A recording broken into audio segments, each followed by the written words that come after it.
The Alberta Next panel is touring Alberta to hear from Albertans on how our province can better protect ourselves from Ottawa's economic attacks, while building a more prosperous, strong, and sovereign Alberta within Canada. A provincial referendum on some of these ideas is coming in 2026.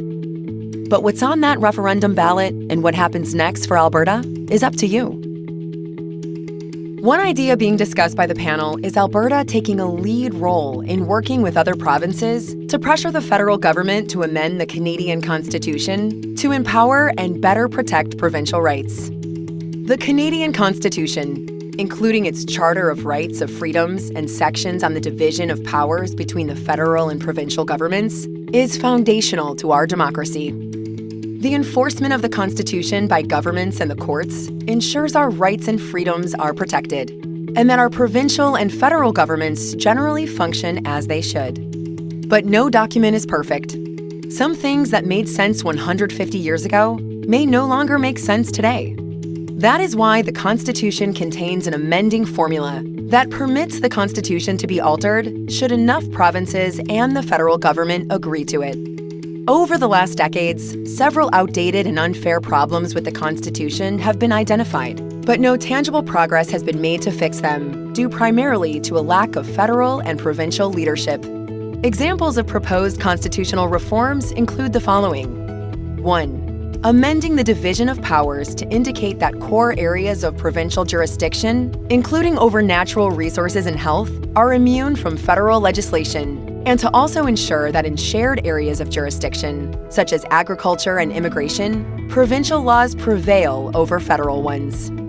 2. Imposing constitutional limits on the federal spending power in areas of provincial jurisdiction, including a provincial right to opt out of federal spending measures with proper compensation should they so choose. 3. Adhering strictly to representation by population in the House of Commons. Right now, those living in smaller provinces are greatly overrepresented when compared to those living in larger ones. 4. Either abolishing the Senate entirely or having it actually represent provincial interests as originally intended by mandating an elected Senate with the same amount of senators representing each province. 5. Allowing provinces to appoint their own King's Bench and Court of Appeal justices, rather than having those appointments made by the federal government. 6.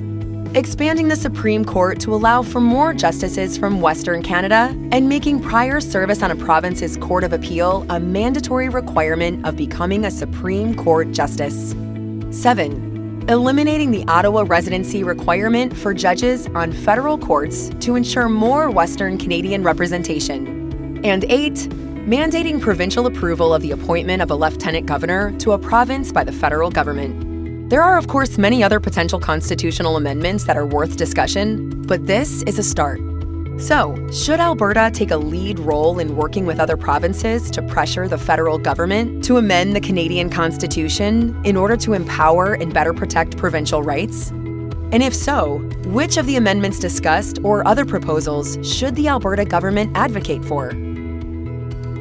For more information, visit alberta.ca/next.